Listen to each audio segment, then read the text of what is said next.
stream. All right, it's prepping.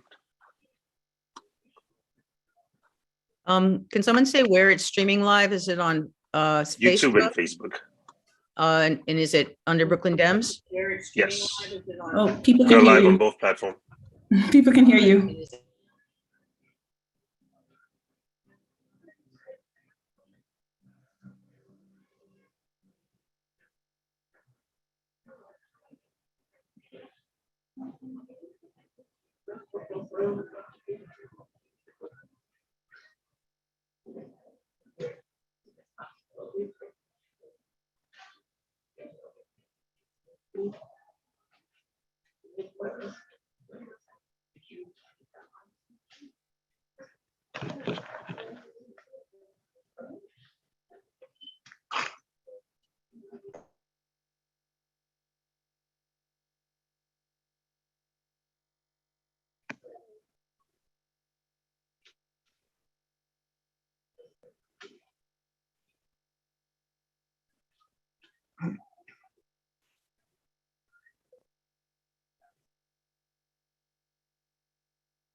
All right, we're just holding on tight while our attendees join. We have about 50 people in right now, so let's just hold tight for another 30 seconds. And Arlene, I'll hand it off to you for introductions. Okay, thank you.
Arlene, we're live. If you want to get started with the introductions, you can go ahead. Sure, thank you. Good evening. My name is Arlene Alvarado Macala, and I am the Kings County Democratic Party County Committee Chair. Welcome to tonight's Public Policies and Issues Forum. Before we get on tonight, we would like to have a few words from our party chair, Ranice Bichot-Ermelin. If she can go ahead and unmute herself, I think we're ready for a few words from her. Thank you. Thank you, Chair. Hello, everyone. My name is Assemblymember Rodnice Bichot-Ermelin, and I am the Kings County or Brooklyn Democratic Party Chair. I want to join our County Committee Chair, Arlene Alvarado Macala, in welcoming everyone to our party public policy issue meeting. We have great topics to discuss tonight around education, gun violence, and the Board of Elections. We thank all of our moderators and panelists who are participating with us tonight to lead our discussion. I hope this forum is informative for each and every one of you. We look forward to your feedback and suggestions so that we can share with our government and institutions to bring change and progress. Again, thank you everyone for participating tonight and tuning in. My name is Assemblymember Rodnice Bichot-Ermelin. your Brooklyn Democratic Party Chair. Thank you. Thank you for that introduction, Chairwoman Ranise Bishart-Ermelin. Again, my name is Arlene, and again, this is the Forum on Public Policies and Issues. We have for you an array of panelists that will be presenting tonight.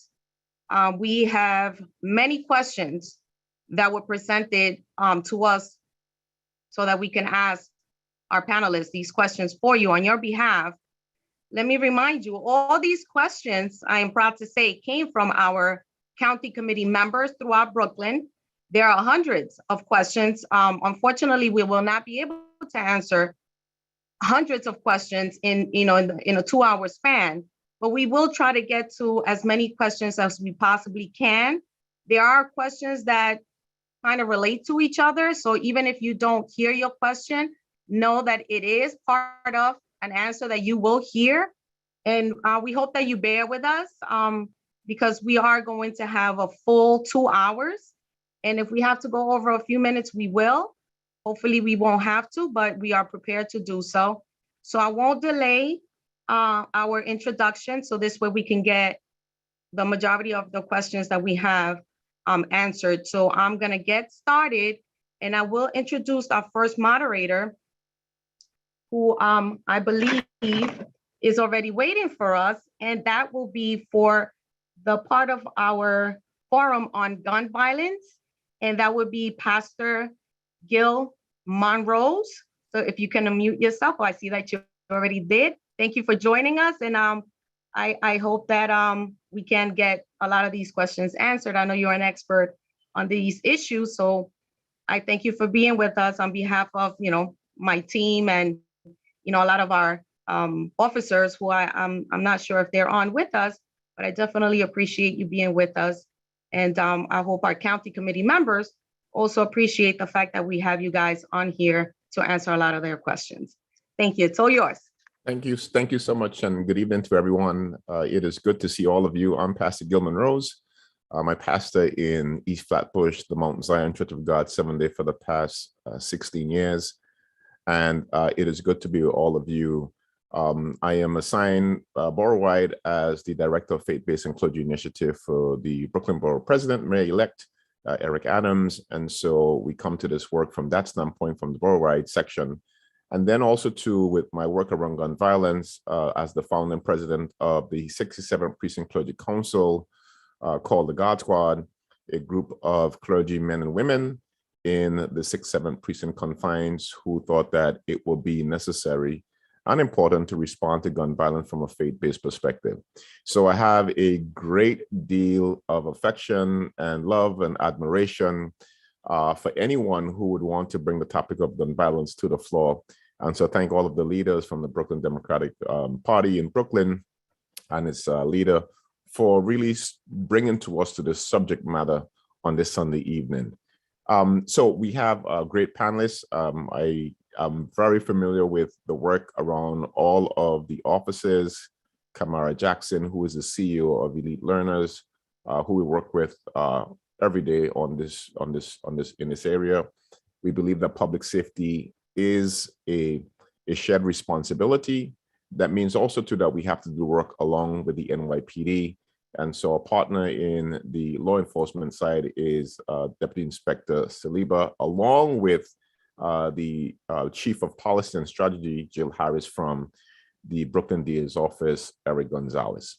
So how we're going to do it is that we're going to try to get to your 100 questions tonight. And I think that with these experts that we have on, it'll be quite refreshing to hear from each and every one of them. So what I'll do is that I will go and pivot to our Deputy Inspector from the law enforcement side, really talking about his work, but I want him to talk about why he believed it was necessary, coming in as the second Black commanding officer in the 6-7 precinct, to work with community and how he sees the violence and how he sees that community partnership is the best way to reduce the violence in our communities. Deputy Inspector. Good evening. Good evening, everyone. Pastor Gil, Thank you so much for the introduction. Everyone on here, I know I can't see everyone. I see about 130 participants. I do, on behalf of the NYPD, do bring you greetings. I hope you are doing well. I hope your families are doing well. Please continue to stay healthy, continue to stay safe, especially around this holiday season. As Pastor Monroe's mentioned, I am the commanding officer of the 67th Precinct. My name is Deputy Inspector Gabby Saliba, and I do have the honor of being the second African-American commander of that historic precinct, and it is a privilege to be there. We located in East Flatbush. We basically, try to keep the public safe around East Flatbush, and it is it's a task. It's a task on its own because of the population that we have. We have a lot of people, approximately 200,000 people, to keep safe in East Flatbush. But the officers that work in the 67th Precinct, I have to tell you, and I'm not saying that to be biased or anything like that, but they work, and I find myself saying this every meeting, every forum that I go to, reminding people that these officers work day and night to keep the residents, the business owners, transients, anybody who do any type of business within the borders of the 67th Precinct, to keep them safe, day and night. When you're sleeping, they're working. When you're at work, they're working as well. And it is an honor to be able to lead them. It's my privilege to be here tonight. I got the invite from our assembly member, and I can't say no to her. It's an opportunity to be able to kind of speak on this matter, right? This subject of gun violence. I have to tell you that it is the number one thing that keeps me up at night, that I do not have a restful night without thinking about it. Because to me, I feel like even when I have a conversation with, the residents, I feel like it's one of the number one thing that we can't almost kind of get back once you become the victim of gun violence, right? Whether or not, God forbid, you become paralyzed or lose your life, you can't turn back that clock. If somebody is the victim of a robbery, as painful as that may sound, psychologically, it may affect you, absolutely. But if someone steals your wallet, you'll be able to get that back. If someone steals your money, you'll be able to get that back. But if you become the victim of gun violence, it is a traumatic experience that you cannot turn the clock back on. It is so important. So, just to kind of give you stats, and we'll get into the numbers, in East Flatbush alone, in the 67th Precinct, we made over 236 gun arrests, right? Just within the borders of East Flatbush, right? Citywide, it's over 4,000, right? Just to be able to kind of get these guns off the street. But yet, even with that amount of guns that we are taking off the street, we still see, an increase from 2019, especially an increase in gun violence, right? Although there's a decrease compared to 2020, when you look at 2019 numbers, because 2020 kind of skewed the numbers a little bit, we're still up tremendously from 2019. So when you look at that, what that tells you is that it's not a one solution type of approach. It's not just about the officers taking guns off the street, because this year we have record-breaking numbers of guns we were able to take off the street. But when you have partners like Elite Learners, when you have partners like the 67th Council God Squad, when you have partners like Pastor Monroe's, that we are able to kind of reach out to from the ground, right? From the ground. And the beauty of that is being able to kind of foster that relationship for us to be able to share information. When something is not easy for just the police to be able to kind of solve, I reach out to the partners. I reach out to the partners in the community, and we put our heads together. I mean, within the precinct myself, I have a precinct commanders advisory council, right? That advises me on a few things. It's a piloted program that the NYPD is trying in certain different areas throughout the 5 boroughs. Here, I have that in the 6th, 7th precinct, where I rely on a group of 5 individuals where we have issues to be able to discuss and share information and share ideas and brainstorm on solutions. So without taking any more time, I'm going to be here, obviously, to be able to answer specific questions in regards to police matters. But it is an honor to be here with you.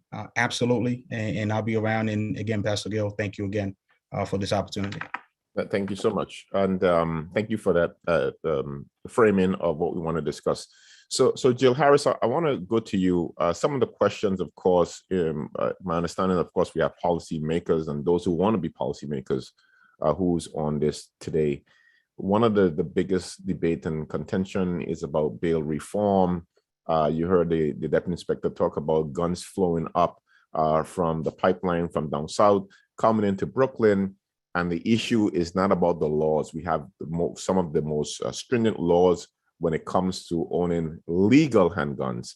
Our issue is illegal handguns. So all of the laws on the books really and truly doesn't matter once it comes to illegal handguns. But talk to us about this new debate about bail reform and, quote unquote, criminals getting back on the street, that thus bringing the violence back up again. Tell us like your thinking and what is your how do you look at the bail reform discussion and gun violence? Thank you for that. And before I answer the specific question, I just want to say thank you on behalf of DA Gonzalez. Unfortunately, he's traveling out of the state today and couldn't be here. But otherwise, he would be. This is an issue that is very close to him, and probably the #1 issue in our office, in the Brooklyn DA's office, is dealing with this gun violence. And so I'm going to do my best to fill in for him, but he wishes he could be here. With respect to the bail reform, and I'm really glad, Pastor, that you asked me that question. I have to be blunt and say that it's a red herring, that the debate is, I don't know why people are fixated on it so much, but there is no reason for it. The bail laws, as they existed before bail reform, allowed people who possess guns, people who engage in violence, to be held in on bail, allowed judges to set bail for people who commit violence, who possess guns, who rob people, all of those serious crimes.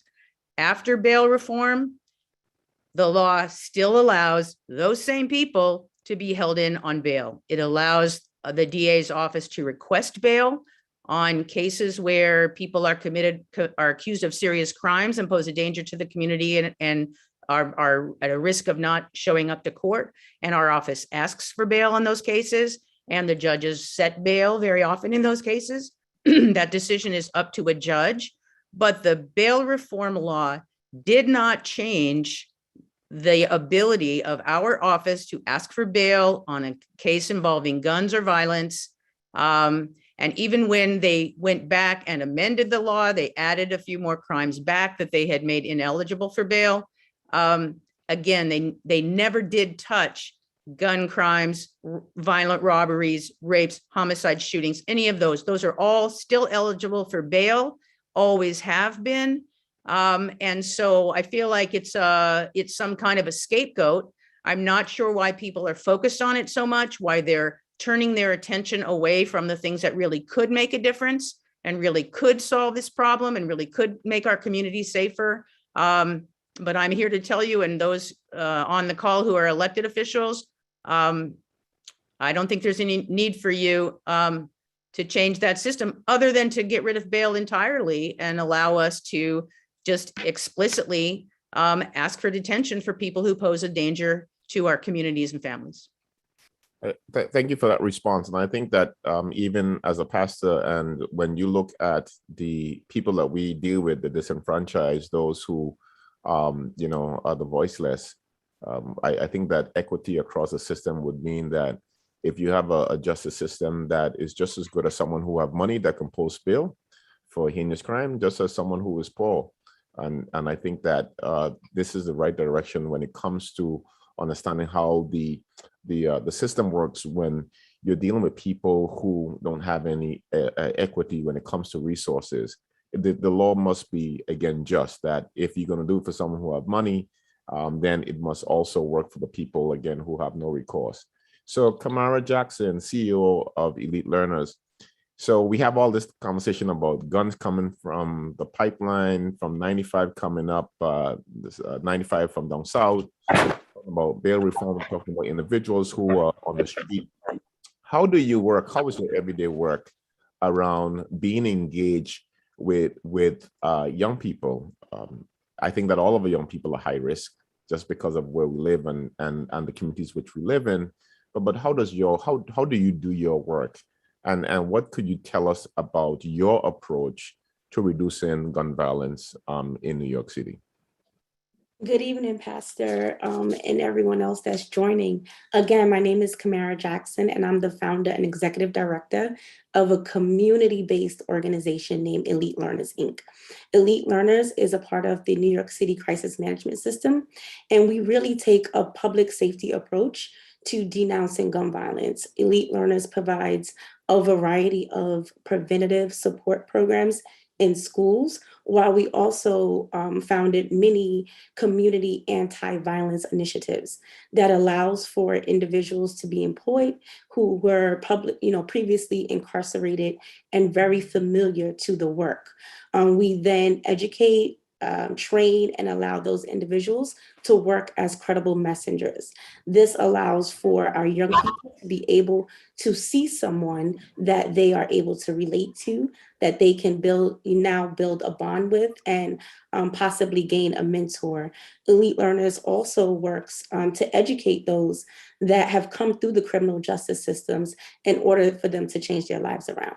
So we are working hand in hand with our school, elected officials, and just community members who all want to see our community safer and thrive with less gun violence.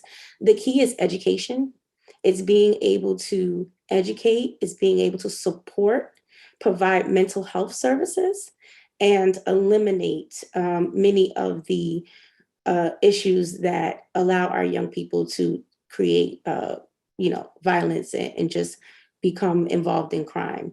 Conflict mediation is a large part of what we do, and that allows community members to be able to express themselves without resulting to violence. So what you're saying is that you mentioned nothing about law enforcement. You talk about education, mentorship, jobs. So what we have seen is that reducing violence in communities must deal with resources. And I think that when you talk about resources, that is one of the best tools that we have seen that reduces violent crime.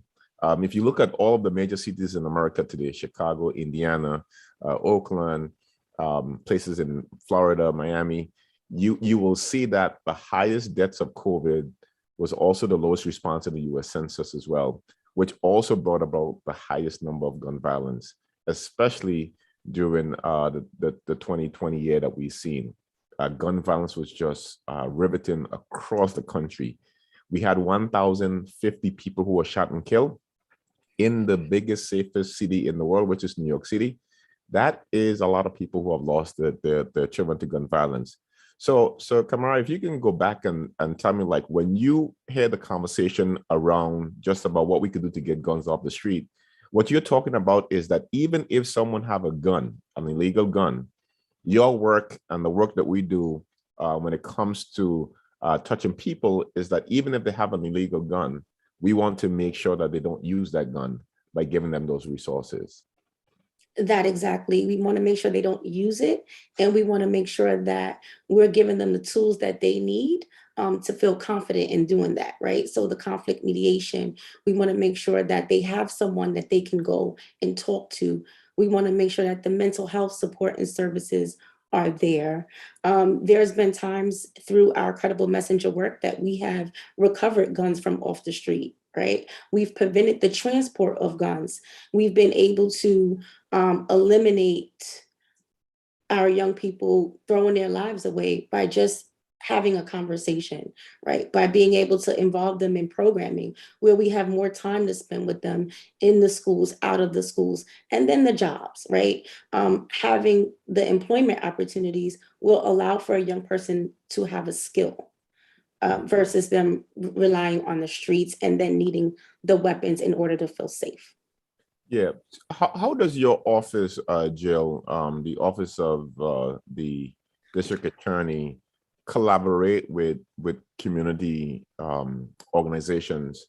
And what could you tell us about just the idea of why is it important for the district attorney to really work on justice from the sense of a lot of innocent people who have been charged with crimes, they have been committed, they have been doing a lot of jail time. He has spent a lot of time reversing the injustices to those individuals who have been spending 20 and 30 years for crimes that they did not commit. Well, why do you think that this is important? Does it build the confidence of the community? I think it does. And I think when the DA came into office in 2018, or actually 2017, he had two main goals. The first is to keep the people of Brooklyn safe. And the second is to restore trust in the criminal justice system, which we all know is very low, remains very low. And in order to do that, then those things are interactive, but in order to do that, you have to make sure that people understand that there's justice. That means there's justice for victims of crimes, and that means there's justice for people accused of crimes, and justice for people who've been wrongly accused of crimes. And he has a very ambitious reform agenda called Justice 2020 that he started when he got there. And part of it is reforming the system for those who are in the system now and going through the system, but also correcting some of the mistakes of the past, both in terms of wrongful convictions and, if possible, to the extent we can, excessive sentences from the past. And as far as working with the community, we all know that you can't arrest your way out of any problem, but certainly not the problem of gun violence, where we do feel like certain drivers of crime need to be taken off the streets for a time. There are a lot of other people who are caught up in the system who aren't necessarily dangerous, who aren't people who need to be in prison in the system. And we want to work with them and help them find another path, another way of living their lives. We don't want to give them criminal convictions. We don't want them having to go to prison and just repeating the generational cycle of prison and in and out of it. And so that's where the community groups come in. We can't do that work of supporting people and making sure they get what they need so they don't engage in violence and criminality. It's the community that has to do that. And so we work with them very closely in all over the borough. Thank you for that. Inspector Saliba, so we have all of these guns, right, on the street, high-powered rifle, you know, the case that we see all across the country with these AR-15, these are machineries of war that can spit off, you know, hundreds of rounds. We had a situation in East Flatbush that had about 40 rounds, nearly 50 rounds fired off in the wee mornings of the hours. So how much do you think that the guns that you see and what your officers deal with, how many guns do you think that we have in New York City? When I say how many guns, I don't mean like give me a number, but what I'm saying is that there is a lot of illegal guns in New York City. And what do you think would help, or what tools do you think that you would need and the NYPD would need to really curb the amount of guns that we have in New York? Let's talk about New York City. I want to say one thing to this. I said to someone, if we have not one more gun coming to New York City, we'll have enough guns in New York City, enough guns until Jesus Christ comes. That's the amount of guns that we have on the street. But I think what Kamara Jackson has been talking about is making sure that young people have opportunities that they will lay those guns down. So for you, what you were seeing in terms of what would be your best tools and tactics to help us to continue to get these guns off the street? You know, you put it beautifully in terms of encapsulating, you know, the issue there, right? I started the introduction by saying how many gun arrests that, you know, we've made throughout the city this year in 2021. And, you know, the number to be exact as of, you know, last Sunday, December 5th, I'm looking at is 4,228, you know, which is a lot. 4,000? 4,228. Now, those are gun arrests, right? Sometimes you have multiple people, in a situation where they may be arrested for a particular gun. But the number of guns that are recovered, same thing. You may arrest someone that has 2 or 3 guns, right? So the numbers kind of balance themselves out in that particular aspect. The situation you spoke of was right there in my precinct where, 4:54 in the morning on a Sunday morning on the corner of Snyder and Utica, you had multiple individuals pulled out multiple guns, firing in the streets of East Flatbush, right? A total of over 50 rounds, ballistics, that was recovered. You talk in Utica, which is one of the busiest streets throughout Brooklyn, where people are traveling through, and the recklessness, on behalf of those individuals, not caring whether anyone got hit, was beyond. And, not from what I've seen so far through the investigation, none of it was really a high-powered weapon. It wasn't a machine gun. The majority of, large majority, I'm going to venture to say over 90-95% of the weapons that we recover when we make a gun arrest is not one of those high-powered weapons. They are concealable weapons. They are handguns that are being bought, which is more dangerous than anything else, because what happens is, and what we see is, someone could get in a simple road rage, but if they are with that gun, if they have that gun on them, they are more likely to make an emotional decision right there and then, and possibly in someone's life. And that's why the recovery of these weapons are so important, right? Just within East Flatbush itself, within the 67th precinct, 236 arrests we made in 2021 so far. And recovery of those guns, it's vital, but it's not the end all, because we are still up in shootings when you compare our numbers to 2019, right? Compared to 2020, we're down in the number of shootings. But when you look at it from 2 years ago, we're still up in shootings. So if we were to recover an additional 40 guns, it would have an impact. But how much of an impact would it have, right? And that's why I think we are doing the right thing. We are heading in the right direction, I got to tell you, because it's not just about the removal of these guns, right? From a law enforcement perspective, in terms of having the partnerships that I have with the community and everyone that operates within the community, it's not giving someone a reason to pick up that gun. I make the simple analogy a lot of the times. I'm not a smoker. So Newport could come with as many cigarettes, they could flood the corners with them, they could put them in the bodegas. If it's up to me, and if they're counting on me, they're gonna go out of business, because I don't smoke. I have no reason to smoke, right? So if you give a young person, and not just a young person, I don't want to blame this whole epidemic on young people, because a very, very small percentage of our arrests are actually juveniles. These are grown folks. These are grown individuals in their 20s and their 30s that are carrying these guns. But if you give them no reason to carry that gun, to need that gun, then, I would love to see us stop the flow for sure. But if the flow continues, then no one is there to purchase those weapons, right? So I do think it starts with that. And I'm not trying to take myself out of business, because, I do believe in that holistic approach of public safety for us to be able to continue to do what we do. And the numbers that I just told you, those are almost record-breaking numbers, right? So the police are going to continue to do their thing. They're going to continue to keep the public safe from that perspective. But at the same time, it's not just about the enforcement aspect of things. Absolutely. Thank you for that. We just have about 7 minutes left. Listen, public safety is a shared responsibility. I believe that our communities can exist without gun violence and without the violence that we're seeing, gender-based violence, all the different types of violence in which we have. I think that if we continue to give our community the resources in which they need, we will continue to see that gun violence continue to drop. And that's why it's so important to make sure that as legislators and as policy builders, that you understand that this cannot be done through a one-pronged effort.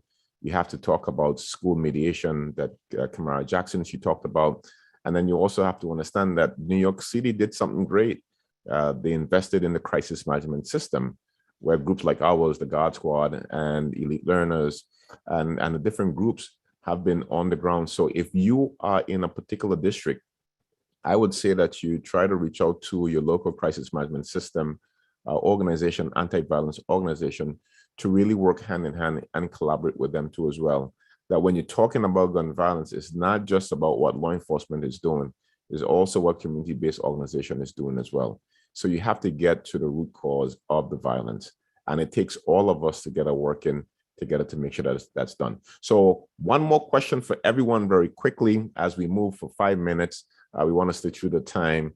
Let me start with Kamara Jackson. So we've been hearing about guns in school, right? I don't know how we get to a place with guns in school in the same sentence, but we have seen that happen. If you can just talk through that, and I'll just let all of you just hit on that very quickly. And what would you say one thing to the people who's listening, the policymakers, what would like them to focus on in this upcoming political agenda season? Definitely. After being remote learning for a year, due to the pandemic, we now all of a sudden find ourselves with the rise of gun violence in schools. But we also have less programs. We have less community-based organizations that are providing these conflict mediation services and programs in schools. After the pandemic, it was a delay for us to get back into the schools in which we worked in.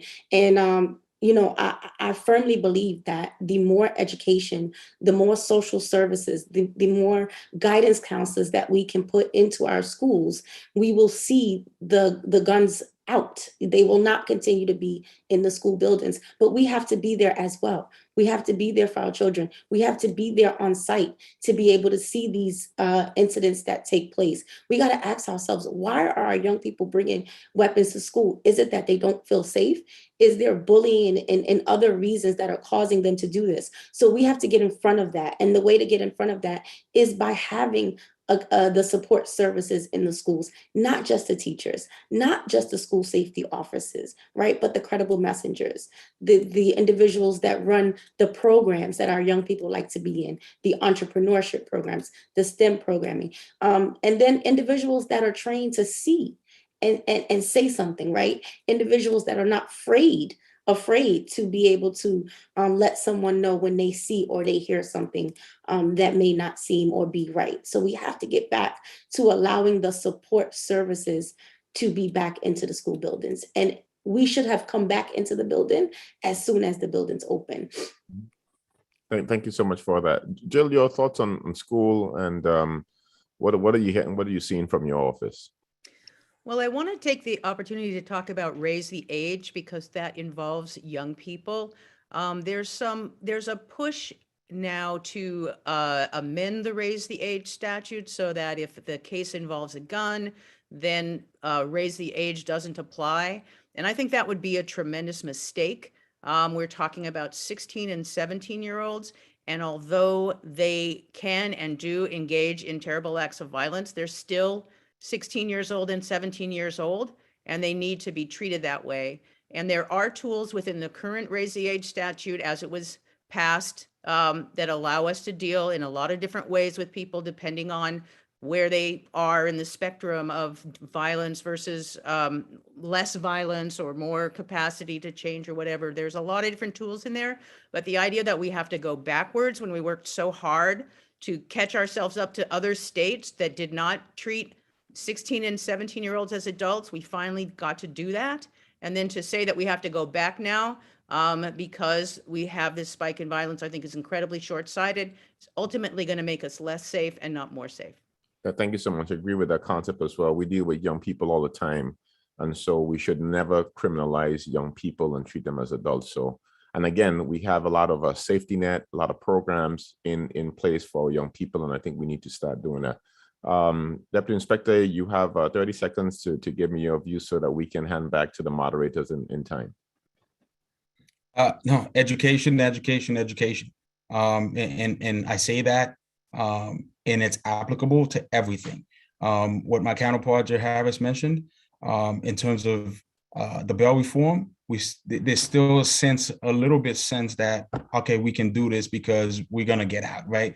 But educating people, that's not the fact, that there are accountability to those actions.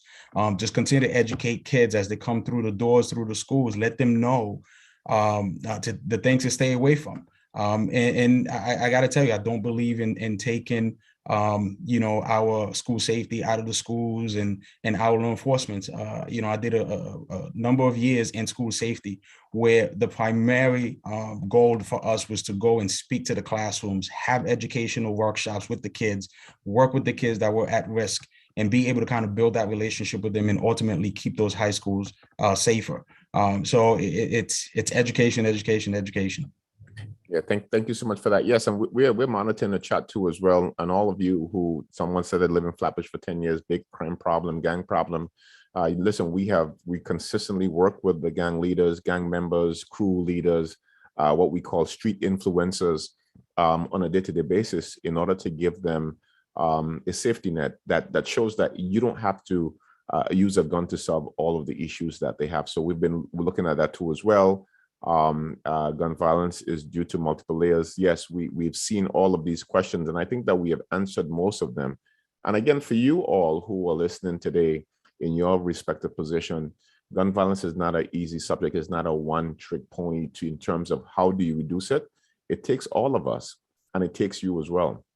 And so we are called to our people, and I would trust and pray that all your decisions that you're going to make and how you talk about policy or you talk about gun violence, that we don't criminalize the young Black African-American male, that we look at gun violence larger in our communities that deals with financing, that deals with education, that deals with resources, that deals with opportunities, that deals with job and education. Gun violence is a complex issue in our communities. How do I know? Because again, I'm young and I was young and had opportunities to go a different way, and people in our communities who were mentors decide that I should go a different direction, and I listen. And I think that every young Black, brown, white, or whatever color young people that we have who are caught up in street crews or gangs, whatever you want to call it, gets an opportunity to be able to see the larger role in front of them. Thank you all again to all of you organizers for having us on behalf of Kamara Jackson, Deputy Inspector Saliba, and Jill Harris. We thank you for having us on tonight with the gun violence discussion. Thanks again. Thank you, Pastor Monrose. Thank you, panelists. Information that you have provided was much needed and much wanted by our county committee members. I believe a lot of their questions were answered, and those that were not answered, I do have to apologize. There were many, many, many more answers to questions that we could have addressed tonight. And hopefully we will be able to have another forum just on gun violence. But as the pastor said, gun violence is not a subject that can be dealt with by answering 2-3 questions and we can turn the page. It takes a lot of work, a lot of unity to be able to figure out what the issues are, how to solve them, and how to keep them resolved. It's not something that we can just move forward and forget that it exists. So we got to continue working on that. And through unity, I'm sure we can address a lot more of the gun violence issue that our city, not just Brooklyn, but our city, our state, and our country is going through these days. So we will continue. So I'd like to take, to say thank you again to all our panelists and our moderator.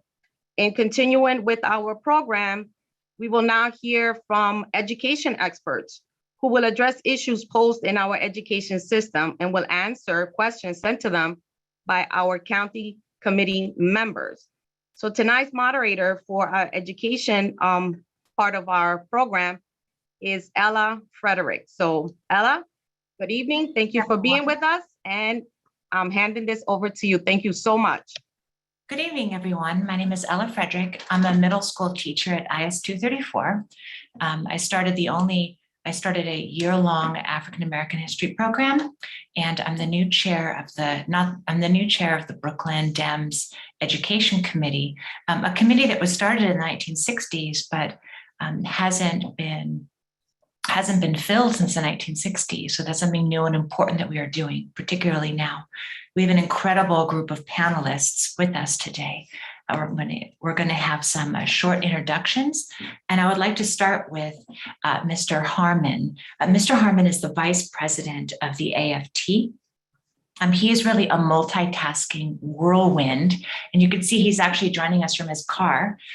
He's also, really important that he's the Director of Community Outreach. He also finds time to be the president of the New York chapter of the NAACP. So, Mr. Harmon, please introduce yourself.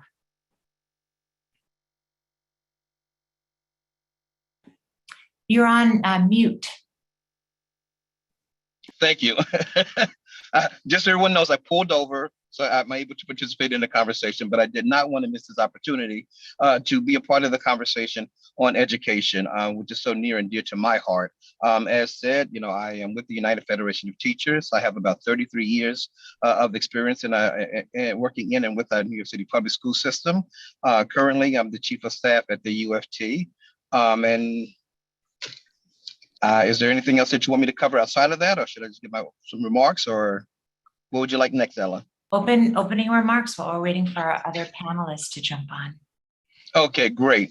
So I just want to highlight some of the issues that are, come to the forefront, during this pandemic with the United Federation of Teachers. First and foremost, our recent campaign to lower the class sizes in New York City. We're looking at the current Department of Health guidelines and following their data in terms of like social distancing and how much space should be between students in the classroom. We can't continue that at our current classroom rates. In elementary schools, it's 28 kids in a classroom, and high school, sometimes it's 34 to 36 kids in a classroom. And we need to start looking at what we can do to lower some of those class sizes. I have to tell you, a big shout out to those city council members who signed on to a bill to lower class size. I'm just a little disappointed that it wasn't a part of the agenda at the last city council stated meeting. But those city council members, I think it was 40 of them, that agreed to support a bill that would actually look at lowering class sizes. We're looking at this pandemic really seriously, and we're following the science and trying to do what we can to make sure that not only the students are safe, but our students, anyone who works in a school community is safe. We look at the school closures, I want to say last week there was about 1,300 classroom closures where we had to go in and actually close down classrooms. We're really fighting and advocating that COVID testing continue in our public school system, not only for our children, but for our teachers as well. And it's something that we really have to keep up the fight.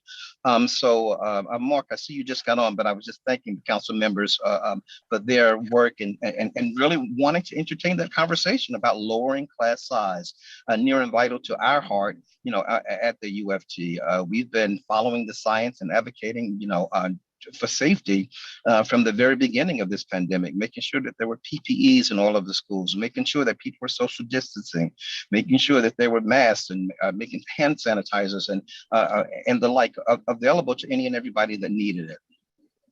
That's our biggest, campaign that we're currently undertaking right now, is to get this class size looked at. I also have to thank some of the new incoming city council members that have also said that they would support this, moving forward. So I'm eager to hear and eager to see, what lies ahead in the future. Moreover, I'm going to say, congratulations to our new chancellor, and I'm banking on my hopes and not my fears. And I'm looking forward to see what he's going to be introducing. One of my concerns is, January 2nd, starts a new administration. Who's going to be where and doing what, at the Department of Education. But as I said, I'm banking on my hopes and not my fears. And I'm going to end my remarks by paraphrasing something from Frederick Douglass, right? That it's easier to build strong children than it is to repair broken men.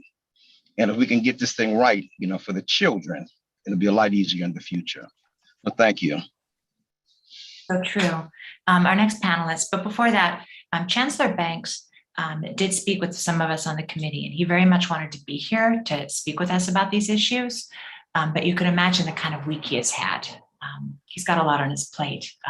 And I also share your hopes that we really can get it right with our new chancellor. So our next panelist is Council Member Mark Traeger, who is the chair of education on the city council. And I want you to imagine for a second what his phone looked like when this pandemic broke out. I want you to imagine for a second what his Zooms looked like when this pandemic broke out. And of course, the most important thing about Mark Traeger is that he is a former social studies teacher like me, which you know is an essential voice to have on the city council. So Mr. Council Member Traeger, introduce yourself and your opening remarks. Thank you so much, Ella.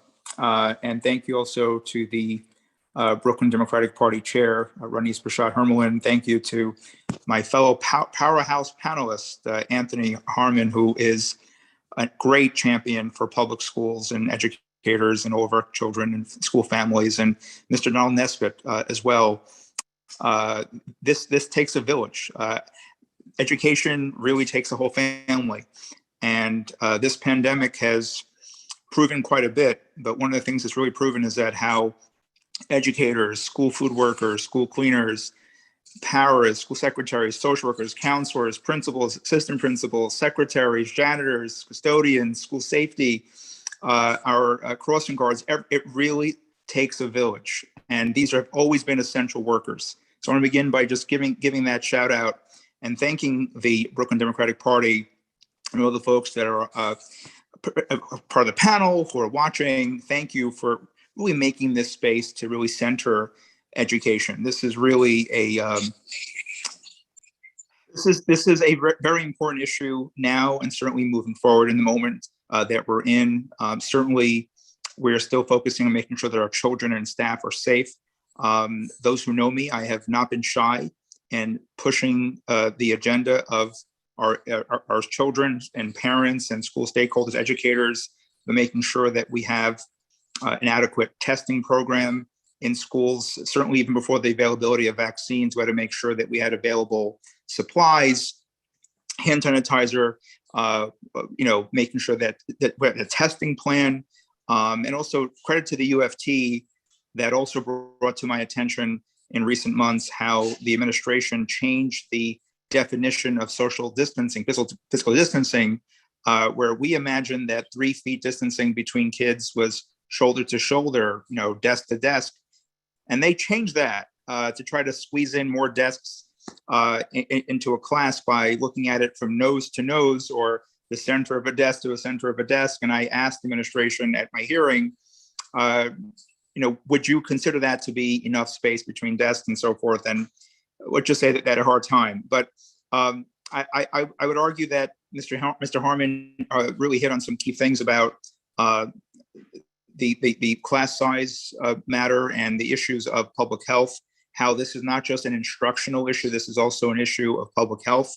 The last time the city code, public health code, was updated to really tackle class size in a very meaningful way was before World War II, in the mid-1930s, when the issue of the time was tuberculosis. The world has changed since tuberculosis. Thankfully, there's a vaccine for that. And also, I would argue that this is not the last pandemic that we'll likely see. The bill has enormous support. The issue that we face now, but this is not an issue that's not insurmountable, it's an issue that we can overcome, is that the current administration, I want to then emphasize, the current administration, the de Blasio administration, is engaged in a campaign that we have to address and confront head on. A lot of misinformation about cost, about how much, and quite frankly, New York City is in receipt of billions of dollars from Washington. New York City is in receipt of a lot of money from Albany, and there's more money on the way. Just to kind of emphasize the point, when the federal government passes the Build Back Better plan, there's money for early childhood education. Well, we already spend hundreds of millions of dollars on early childhood education. When that bill passes and they give us money for that, that offsets the cost that we're already spending and frees up even more money. So we will have resources for education. So that's why this current administration really is engaged in a very disingenuous campaign, calling members of the city. That's why, Mr. Harmon, it is really important that the UFT and others continue to reach out to make those calls, because we do need to get this to the finish line one way or the other. We must get this done whether it's going to be this month or whether the following month. I have gotten some positive vibes from the incoming administration about looking to want to take a fresh look at this as well. So, but we have more work to do on that front. And lastly, I'll pause here, Ella, just to say that I am a proud product of public schools. My parents are retired educators, one from my dad, District 75, my mother, a retired paraprofessional. I was a history teacher. I was a UFT delegate. I was a school leadership team member. And I carry that with me every day. And a public school teacher, even after I won my election, I finished teaching to make sure that all my kids got their grades back and the book reports back. Education is my heartbeat. And I cannot thank you enough for creating this space here tonight. Very happy to answer any questions as well. Thank you all. Thank you so much. Our next panelist is David Key, who's the Secretary Treasury of Local 372.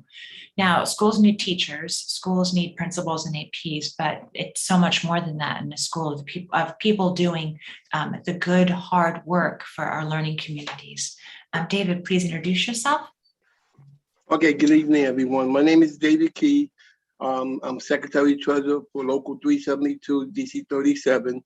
I'm a board ed employee. I'm closing in on my 35th year with the Department of Education. I've been in various titles.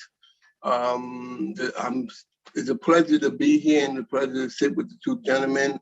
I know Anthony from some of our past experience, and they pretty much shared what my concerns or our concerns with our kids.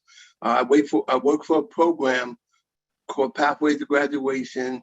We service young adults from 6 weeks old to 24 or 25. It all depends on when your birthday comes up. And there's a lot of issues and concerns.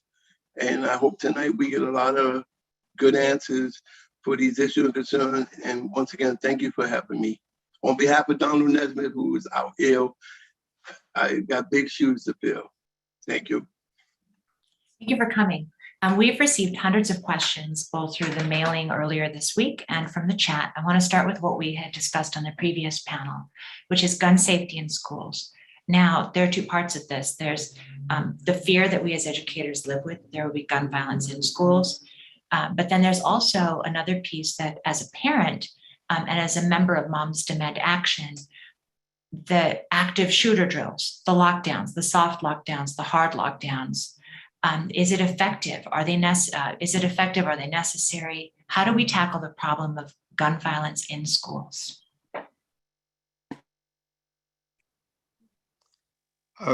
Any particular person could start? Ella, is that okay? Yes. Mr. Harmon, go ahead. Sorry. So I was just going to say that we work closely with NYPD and the School Safety Division to make sure that our schools are a safe place. I think practice drills are really, really important. Just like, we do fire drills and make sure that kids know where the nearest exit is and how to get out of a building. We should know what to do, in the event of an active shooter. We have, as I said, a long history of working closely with NYPD and making sure that we keep our schools safe. I don't have the data on hand with me in terms of the school suspensions and the number of gun violence suspensions due to gun violence, but I'm sure we can get that data and share it with everyone. But we're doing what we can to make sure that the schools remain safe and working closely with NYPD and school safety. Thank you, Anthony, for that. And what I would add is that this is, first of all, this is a crisis in this country, and it should not take another shooting in a school, whether it's in Michigan or Florida or Connecticut. It should not take another shooting in a school to realize that we have a gun crisis and that Congress must pass sensible gun reform to make sure that guns don't get in the hands of people that really do harm. And to me, it is absolutely criminal that Congress has failed to act and to pass meaningful gun reform, because that really is a big part of this as well. I also want to add that in our school system, when I took office and became the education chair, I want to give you some stats. The numbers have been updated since our tenure, but just to give you some stats, we had, when I started as chairman of this committee, 1.1 million students in our school system. We had about 1,300 or so social workers, 2,900 guidance counselors, 560 school psychologists, but we had over 5,500 NYPD school safety agents, which we appreciate and we value. But we had more school safety agents than social workers, counselors, and psychologists combined in a system of over 1 million kids. 220,000 kids of which are kids with IEPs, over 130,000 multilingual learner students. As a former teacher, I'm putting my teacher hat on. We must meet the social emotional needs of our kids. We experience, not just before the pandemic, not just during the pandemic, but before the pandemic, many of our kids are experiencing trauma. We have over 110,000 kids who are homeless, over 30,000 kids living in shelter. You can't divorce that reality from kids bringing that into the school system every day. We have kids who are subject to bullying. My question sometimes to folks who raise these concerns is that, yes, we must get guns off the street. Yes, we must make sure that we hold bad actors accountable. But my question is, what happens after you find a weapon? Then what? That's the real work. Why do our children feel so unsafe that they feel they have to bring weapons to school? That is the work, folks. Because if you actually tackle those issues, you're addressing the root. To me, we need to make sure all of our schools have school safety agents. Yes, we support them, we appreciate them. And myself and others in the city council fought to actually keep their jobs when others actually wanted them fired. I stood by school safety, but we also need every school to have social workers. I'm proud that in the last budget we passed in the city council, over 500 new social workers will be hired in our public school system. Every single school in New York City will have a full-time social worker in addition to a counselor. We have a lot more work to do to meet the mental health needs of our kids. But to me, Ella, when we raise the issue of safety, kids who are homeless is a safety issue.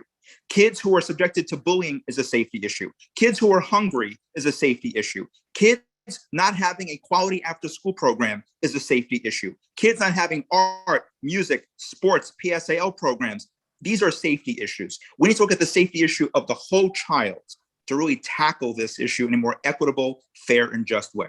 And I'll stop there. Thank you, Ella.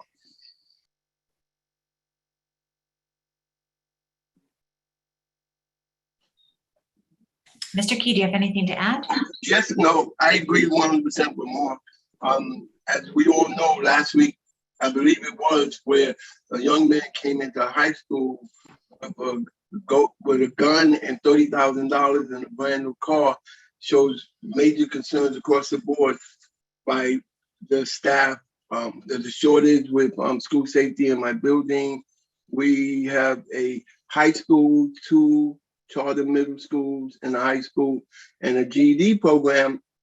And constantly kids are coming in with tasers, they're coming in with blades, and you don't know whether they're having a problem with someone in the school or someone on their way to school. So like I said, I agree with Mark and his assessment of what he did. I want to add to that, Mr. Key. In schools I've worked at, do you know who some of the finest school counselors are? They're the safety agents. Right. The safety agents that have that connection with the kids before and after school is such an important connection. Yes, absolutely. And also I see, Mr. Key, you graduated from the middle school that I teach in. So I probably teach in some of the very rooms that you took your American history classes in. So a lot of our classes are falling in, a lot of our questions are falling into talking about equity. And I love that this is a hot topic. You know, all of us on this panel, we had been in the classroom a long time, and we remember how No Child Left Behind came thundering into New York City schools and tried to reduce children into numbers on test scores. We remember the Bloomberg years where business models were tried. They tried to apply business models onto learning communities and the total disaster. And now we're at a place where we started before the pandemic thinking about viewing education through a lens of equity. And now we're having an opportunity in a pandemic that's been so difficult on so many of our teachers, so difficult on so many of our students. We're having an opportunity to look to reimagine education through the lens of equity. So that's really wide open. How do you want to see education? How do you want to see education reimagined through the lens of equity? And then I'd like to get into some more specifics. Thoughts?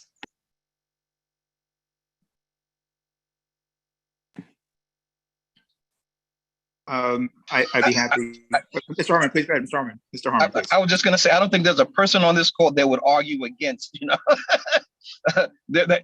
argue against equity, but not only equity, but also access, right? So those are the two things that we should really focus on, right?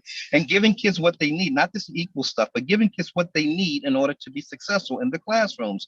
And I think Mark hit on a lot of it. Like, when we talk about the social and emotional learning, one of the things I'm kind of proud of is that we, over the summer, we were meeting with the U of T, we're meeting with the Department of Education, and we were not only looking at the reading, writing, and arithmetic of the whole situation, but we're also looking on the social and emotional learning pieces. Some of our kids during this pandemic suffered greatly, as we all know, right? And what are we as educators, what are we as society doing to address those issues and those needs, right? One of the things that we talked about was coming up with the social and looking at each individual student and looking at who knows the kid best. So it may not be me as a homeroom teacher, but it might be me as the football coach who's been knowing Johnny for the last 3 years. Maybe I'm the one that should be noticing that there's something different about Johnny during this pandemic, and then assessing, having someone assess, having a conversation with Johnny to see what those particular needs are. Mark talked about the pre-K and the 3PK programs, or providing some type of equity, for the children, that we serve in New York City. I don't think there's a person on this phone call that would argue against equity. I'll give you, thank you. And Anthony's absolutely correct. And also credit to the U of T. Before the term community school became cool and in a buzz term for folks, the U of T championed a community learning school model for a number of years. I'm a big believer in community schools, but I'll get to that after I raise an example for you, Ella. One of the bills I passed in the council, which I'm very proud to have passed because it really shined a light on inequity, was the PTA fundraising bill. And why did I introduce this bill and pass it? To force the DOE to disclose fundraising across our school system for PTAs. Why? I taught at New Utrecht High School in Brooklyn, proud Brooklynite. And when I was a teacher, my principal had asked me to take over the debate club, and the kids were really excited about debate. Unfortunately, there were some budget cuts during that year citywide, and that really impacted the extracurricular programs in my school. And the kids were really hurt, even though I would still volunteer my time after school hours, did not get paid. I would just volunteer to help the kids out. But I promised that if I got elected to the city council, I would really look deeper in this. Here's what I found. There are some schools in New York City that live in certain wealthier zip codes that could raise over $1 million. And I say it again, some PTAs can raise over $1 million, and that is used to fund not just debate, but take kids on trips to Europe, dance classes, hire art teachers. They have music programs, you name it, they have it. All these wonderful sports programs, everything. And that's great, and I applaud them. But what about the kids in my district in Coney Island, who sometimes had to turn to a GoFundMe page for a dance club or for a robotics team? When I became a council member, I provided funding to my schools to cover these costs. But we shouldn't rely on discretionary funding of a council member to fund these critical programs. We need to baseline that support in an equitable way across all zip codes. So every child from every zip code can also go on a trip to Europe. So every child could also, if they want to have a debate team, that cost will be covered. So every high school student, if they want to be a part of a sports team, they don't have to raise private money in the community. We should cover the cost. And I'm proud. In the last budget we just passed, we added $6 million to PSAL so that every single high school kid across New York City could for the first time participate in a sports program in their school. Ask folks in your communities what sports and after school means to them when they have coaches that mentor them both on and off the field, check in on their academic work, keep them connected to a school. I'm very proud of our work to add more sports program, more arts program, but these are the issues of equity. And as Anthony mentioned, equity is about meeting kids what their needs are. And Ella, we have much more work to do. I just gave you kind of a taste of that, but I can give you a whole speech on students with IEPs and our multilingual learners who also need a lot more support as well. But I'll pause here in the interest of time.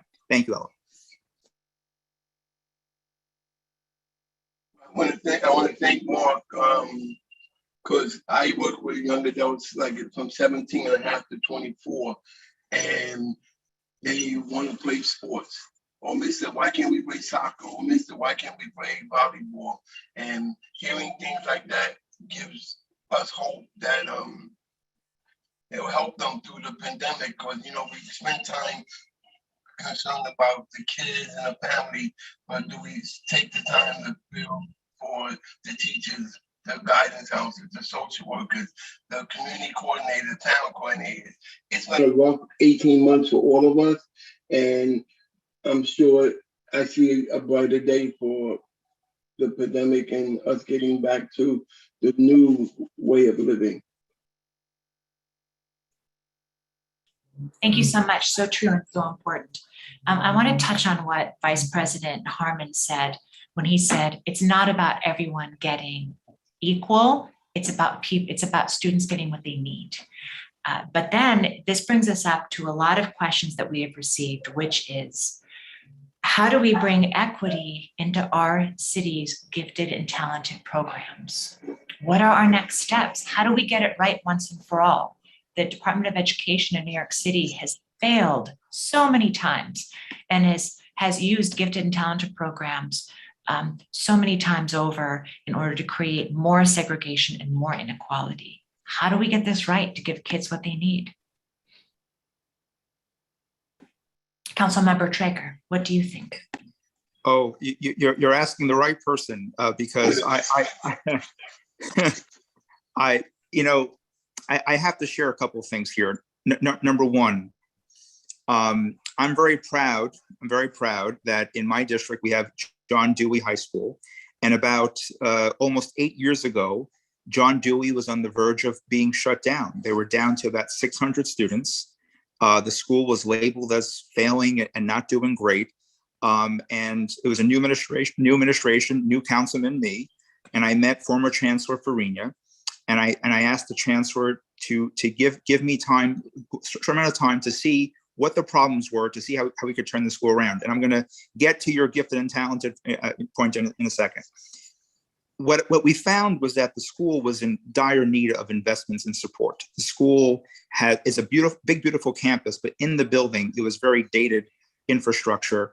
One of the first things we did is that we funded a culinary arts center. Really, it's like a food network kitchen at John Dewey High School. Why do I share this? Well, the kitchen's been built.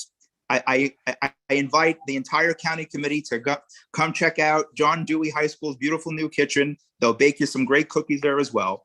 But I share that with you because there's a program at Dewey called the ACES program, ACES. And occasionally, if you follow me on Instagram or Facebook, I post these pictures from Dewey about the work that these kids are creating. They're masterpieces. They're gourmet chefs. The ACES program is a program for kids with special needs. I don't always broadcast that, but our children who have been labeled with special needs have amazing gifts and talents that our system never brought out all these years until we built them. the physical space to showcase those amazing talents. Raise your hand if any of you have heard of a actor named Anthony Ramos, who starred in Broadway Hamilton. Raise your hand if you heard of that name. Anthony Ramos was a student in my school. I know him.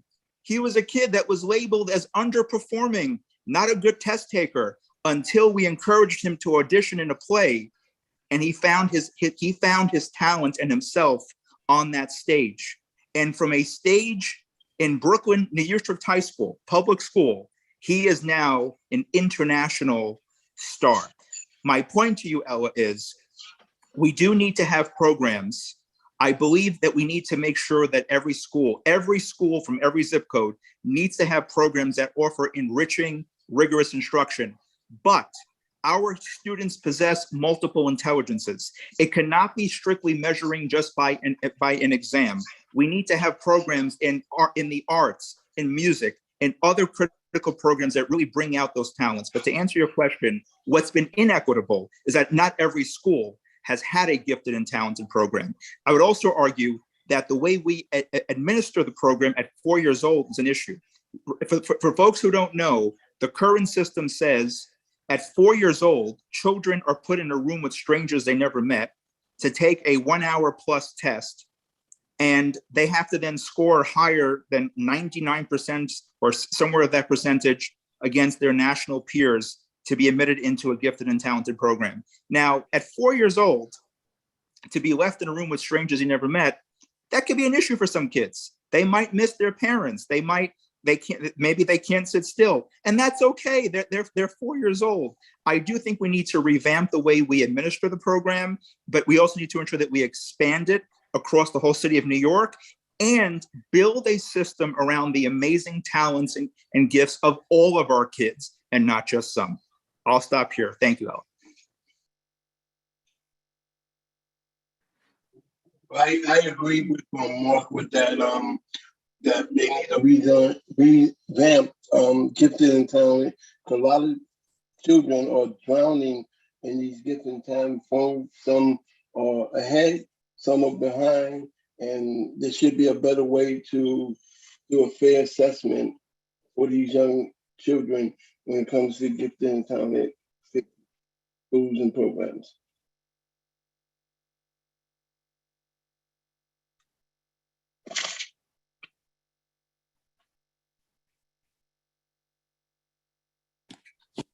I think we lost Mr. Harmon. So I know that the Department of Education is not with us, and the next question is really a question for the Department of Education. But we have a shortage of teachers. The average teacher serves about 5 years and leaves the system. Now that's bad business. So how do we both retain teachers in our public schools? And also, I mean, I'd also love to, I don't know how we would do this. I mean, we need a big vision to also let for teachers to be able to live in the neighborhoods that they teach in. There are neighborhoods where teachers are driving in through Jersey, they're driving in from Long Island. And there's nothing so powerful as really being a part of the community.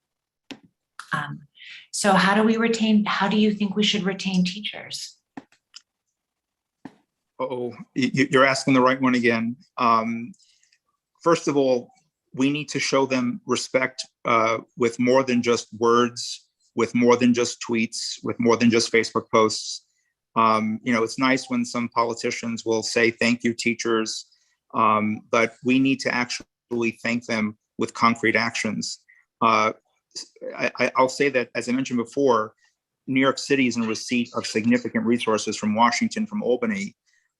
Why don't we pay our educators a much more competitive, better salary, and not just our teachers, but our entire school families. Think of our school food workers right now, for example. They have been working nonstop, when the physical buildings were shifted to remote during the pandemic, to full remote. School food workers, school cleaners, they were still in the buildings. They were working, keep feeding not just our kids, but our entire community. They don't get enough credit for that.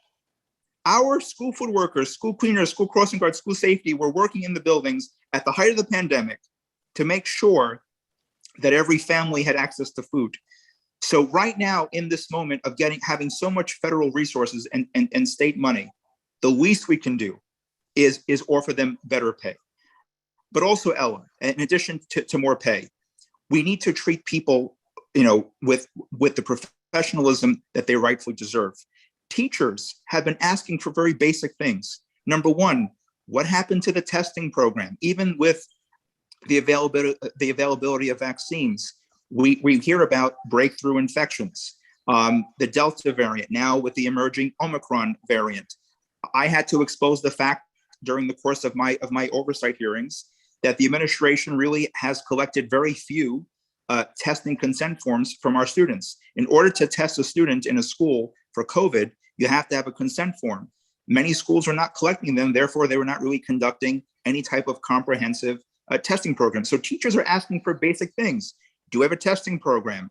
Are we ensuring that, for example, that we are addressing the issue of class size, which, as we heard from Anthony Harmon before, is a public health issue? So I would just say we need to offer more pay, but not just to teachers, but to the entire school family, but also level with them, be honest with them, be transparent with them. Don't gaslight them. Don't go on TV 10 o'clock in the morning and say everything is okay, when we know in many cases they're not. Because Ella, I want to end by saying this. It was because of teachers and people in school communities that we learned how severe this crisis was. And I'll give you one quick example. The administration for the first couple of months did not want to offer also hot food because of shipping issues, pandemic. A teacher took money out of her own pocket to get her kids hot pizza because the student said she hasn't had hot food in months. So these are the types of cases that came to our attention. By the way, thanks to that advocacy, we now are getting more hot food available in schools. And again, thank you to DC 37 school food workers for making it happen all the time. And I'll stop here. Thank you, Ella. Our segment is out of time. I'm going to hand it off to Arlene. Thank all of the panelists so much, and I really look forward to continuing this conversation. Have a good evening, everyone. Thank you, Ella. Thank you, all the panelists. You guys took me back to when I was a young mother with 2 young kids in elementary school, and it was tough. Not only violence-wise, I would worry about the moment they walked out of my front door until they walked back in, but also looking for services for them to make sure that they were okay. I needed them for them to be okay. And fortunate for me, they're grown men now, and I pulled them through the hard times, and that was in the late 90s, and we pulled through. So I'm hoping that we have parents listening, or those that are listening, to take the message out to parents of young school children and let them know that there are resources out there to come out and let us let elected officials know that they need these different resources made available to our schools. Let's not forget, we were there once, and we have our children that were there once, and they'll have children that will be there at one point or another. So we need to prepare our schools for all our children, regardless of whose children they are. They're all our children. It takes a village to raise a child. So let's start becoming a village and raising these babies who are our definite future. So I thank you guys again for answering so many of the questions that were sent for you guys. So next we have Commissioner Pepes. I always forget how to say your name, and I don't know why. Can you tell me why? It is a mouthful. It is a mouthful. So I don't feel bad at all. A lot of people have difficulty saying the name. It's Rodney. No, it's Souvenir, but when I said them together, it's like, it throws me off. It's like saying my last name, Alvarado Macala. It's like 2 names. It's like, okay, come on, like really. But no, I appreciate you being with us. Let me see if I say it right. Pepe Souvenir. There you go. Thank you. It is such a pleasure having you with us. I know you have a great team with you to answer a lot of questions that came in for your team in particular. And it's the BOE is an agency that I love to work with. So I hope that we get a lot of those questions answered. And if we leave some questions unanswered, it's not that we want it that way. It's just, time constraints sometimes makes us do things that we don't really want to do. So I apologize from the start to those members, county committee members whose questions don't get addressed, but we definitely can have other conversations where those questions can be addressed. So Commissioner, welcome. And thank you so much for being with us. Thank you, The floor is all yours. Thank you so much. So good evening, county committee members, and thank you, County Leader Rodney's Bishart Hemmerland, and also you, County Chair Arlene Alvarado Macala. Okay, I worked on that. I want to thank you for the opportunity for myself and my esteemed colleagues, Mike Ryan, who's the Executive Director of the Board of Elections, and also Hemali Patel, the Board of Elections General Counsel, for this opportunity to respond to some of the really timely questions that were provided to us by your county committee members. We really want to use this as an opportunity to provide information. I know there's a lot of things that people want to know, and also to make this a teachable moment. So that people can understand exactly the workings of the Board of Elections. I can tell you personally, I am an attorney by profession. I work for the City University of New York. However, in 2020, I was elected by the City Council to complete the term of my predecessor, Richard Flateau, and was then elected to my own 4-year term as an election commissioner that ends in 2024. I can tell you from the very bottom of my heart that I'm so proud of my role as an election commissioner and the work that I do to ensure that our citizens have the opportunity to engage in their civic duty freely and fairly. So I would like to take this time to introduce Mike Ryan, who I spoke about, who is the leader at the Board of Election and is unsurpassed in his knowledge and his ability to manage a mammoth organization. Putting on an election every year is no small task, but he does it. I've learned so much from him and his deep knowledge of the whole election process. All of the questions that were submitted were such good questions that I wish we could respond to every single one of them. However, there were some questions that was focused primarily on the Brooklyn Democratic Party, which we're not in a position to respond to effectively. Our real subject matter expertise is the Board of Elections and elections. So I think we'll be taking some of those questions are going to have to maybe go back to your Board of Election counterparts and then see if they could respond to some of those. But for now, we're going to go right into it to try to get in as many questions as possible. Mike, are you ready? Can you hear me? Yes, we can. Okay, because my Zoom conference is telling me that the host has disabled my video. So I can talk. I don't blame you for not wanting to see me necessarily. I mean, but we would love to see you. Okay, I can start my video now. There we go. Oh, right. Wonderful. So here I am. Very, very good. Let me see if I can situate my camera properly. Right. How is that? Good. Oh, yes, we get to see your handsome face. Thank you so much, Mike Ryan. And so I'm very happy to be here. I'm excited about that. Yes, and I'm excited to be here as well. And I thank Commissioner Pepe Silvania for that warm introduction. This is one of many prior appearances before the Brooklyn Democratic Party, and I'm sure there will be more in the future. We did get, as you indicated, Commissioner Pepe Silvania, numerous probing, important questions, and we're going to work to get to all of them. But just very briefly, I'm the executive director of the Board of Elections. I've been here in this position for about 8.5 years, and I was commissioner for a few years back in the late 2007, 2008 into 2010, around there.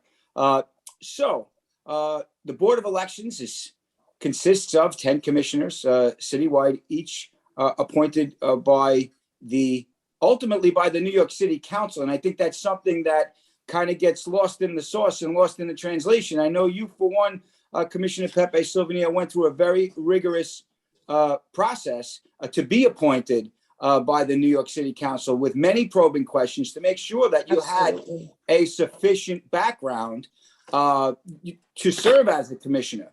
I can tell you in my own experience when I was being cleared as the commissioner, the city council sent investigators to my neighborhood, rang the bells of my neighbors and asked questions about me to make sure that I was someone that would be worthy enough to serve as a commissioner.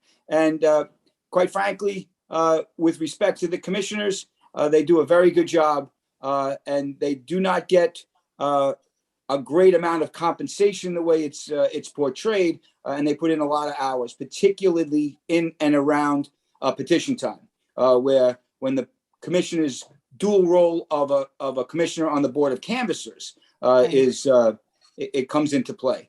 So I can go on for hours and hours about the Board of Elections and what it does and how it does it. But certainly, I think to serve the voters and the interested parties in Brooklyn the best, I will turn it back to you, Commissioner, so that you can get to the questions of the individuals tonight. And that's what we're really here for, to be as open and transparent as we can. As possible, absolutely. So that's one of the first questions where it says, will you please reduce the voting restrictions in New York City, including but not limited to opening more early and on-day voting sites and extending early voting hours? And we know that's been a big issue for many of our constituents. Certainly.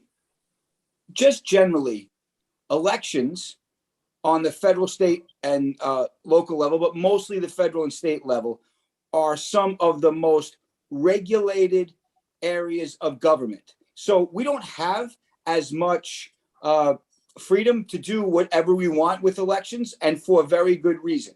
Poll site selection is one of the things that we do have a lot of control over, but not all control.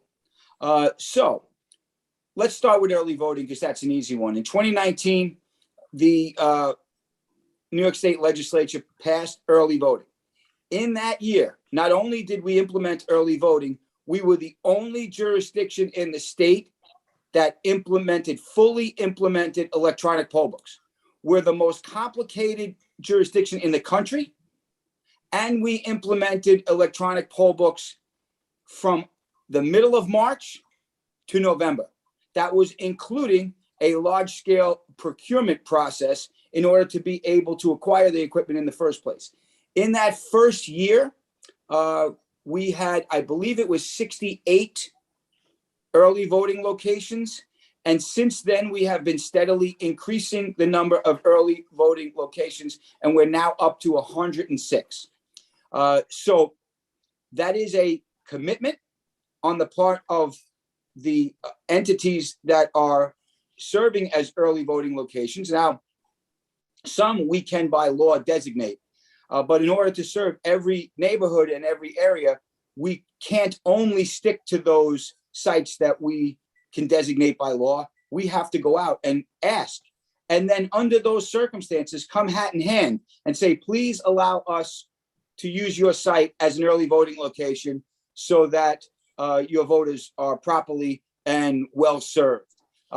One of the things that we've asked for to improve that process is for the city of New York and the state of New York to make more government buildings available to us so that we're not having to serve as an imposition on private entities. And when it comes to election days, we're always looking for more poll locations, always. But again, we don't own the sites. We don't build the sites. We can only go by what's existing. And what we have legal authority to mandate doesn't always dovetail nicely with what a particular neighborhood or geographic location needs. In those cases, we do rely on the state and on the city to help us. And certainly, Chair Bishat Hermelin knows this because we worked with her and we worked with other elected officials. Chair Myrie and Chair Walker, we're open, ready, willing, and able to assess any location. We want the electeds and the voters to be the eyes and ears for us and tell us, hey, we're lacking in a poll site in this particular area. Can you come over and assess this site? We think it would be very good. Often sites are good, but not good enough. And we have utilized temporary ramping this past election. We had 1,224, I think, poll sites for election day, and 619 of those sites required temporary ramping for members of the accessibility community to be able to access the site. And we used 17 different vendors to accomplish them. So often people don't understand the complexity of what we go through to try our best to put on an election for folks. I'm so glad that you pointed that out, because I know that when I work with my people at the Brooklyn Board of Elections, Danny and Ray, in looking for poll sites, because we are always actively looking for poll sites. Sometimes we find one and we get really excited, and then we find out it's not ADA compliant and we can't use it. So that's a very important point to talk about, just making it accessible to everyone. So that's, I'm glad you pointed that out.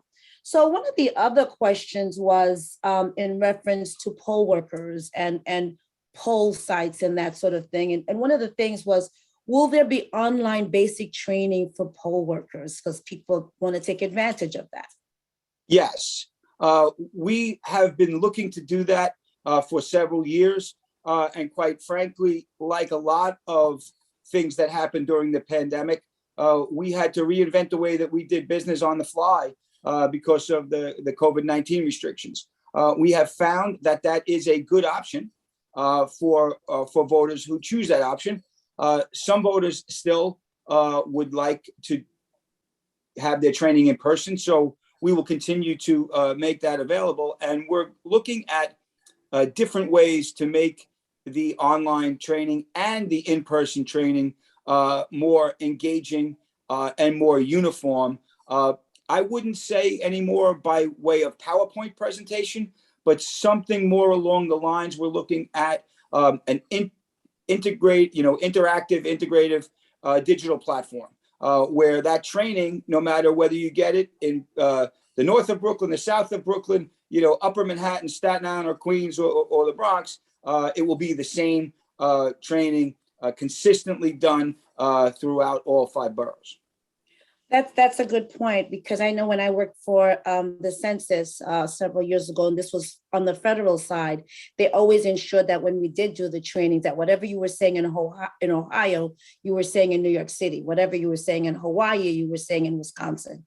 And that's always very good as far as ensuring that your workers are all on the same page. So to that end, let's talk about some of the equipment, because we always hear this, the equipment is old, they should do this and whatever.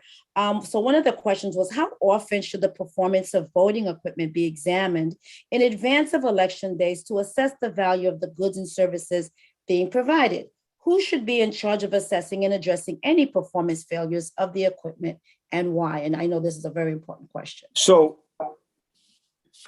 it is very important for the boards of election, and I use that term plurally, in New York City, in New York State, and throughout the country, to guard the voting machines very jealously and not to have outside interference with respect to the voting machines. That said, New York State has a comprehensive, very comprehensive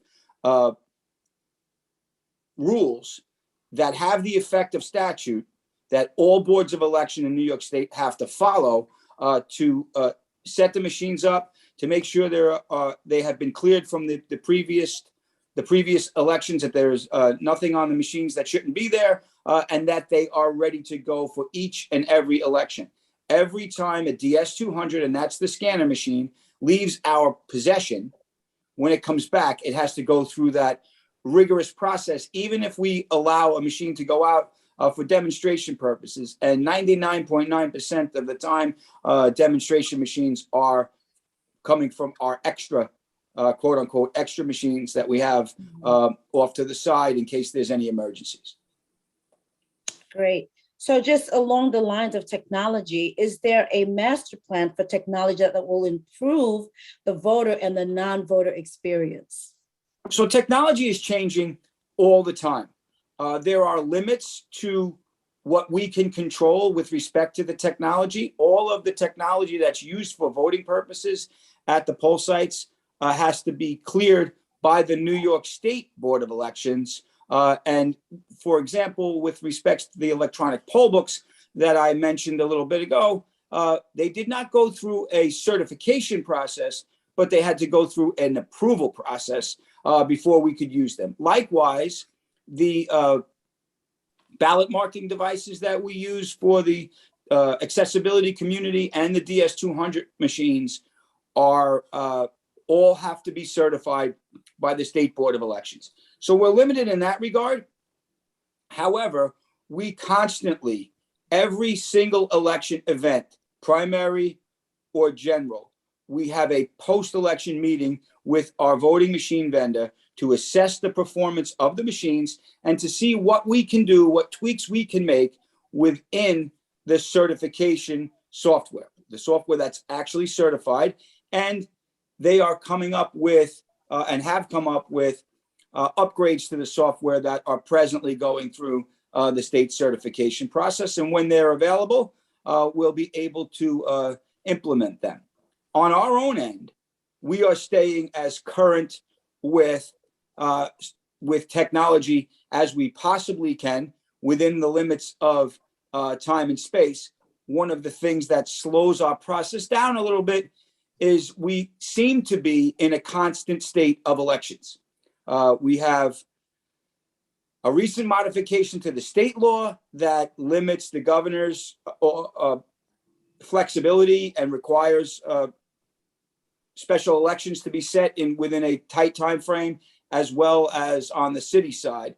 So when we're in a constant state of elections, it hampers our ability to make large changes and updates to the system. Because first and foremost, we have to make sure that the data that we deliver to the poll sites in the electronic poll books and in the voting machines is accurate so that the voters can actually vote. And then unfortunately, like in life, as goes the Board of Elections, often wants take a backseat to needs. And so but that said, we have received high praise from the city cyber command known as NY3 for all of our cyber efforts and what we've done to make sure that the voting system in New York City is safe and that integrity of the system is not disturbed. Wonderful. So just going back to the whole issue of the fact that you just mentioned that we're always in a constant state of election.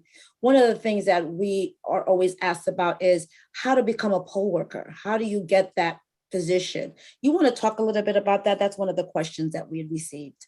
Yes, there's this common misperception that all of the poll workers come through the party system. Now, it is steeped in New York State election law that the local parties have a role in that process. However, we are less than, and I haven't kept up to the most recent ratio, but we have been for quite some time, less than 40% of our poll workers are coming through the party system.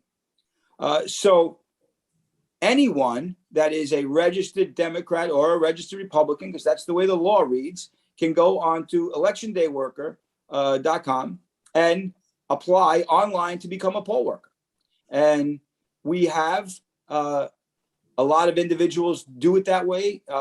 We push people to that direction in any event because we need them to enter their data so that we can ultimately, most importantly, at the back end, pay them and get the payroll process completed. So anyone who's interested, whether they're actively involved in their local party or just a casual observer or even a non-casual observer, can go onto our website and register to become a poll worker. Excellent. So one of the other things, and I remember when I was being vetted for this position, and I was always asked about how to ensure that poll workers were adequately trained and were able and capable to do the actual position. So one of the questions that we have here is, how can we ensure members of the BOE are competent and qualified for the job? So as for myself, I managed to put myself through law school at night, and I ran my own business for 15 years, in addition to my time in government service. I think that that speaks volumes to my own competency, but I also think it is an absolute misconception, and is one of the things that it's where the myth has become the truth. And I would point to some folks right here on this screen. Hemali Patel was recently appointed, to the general counsel position.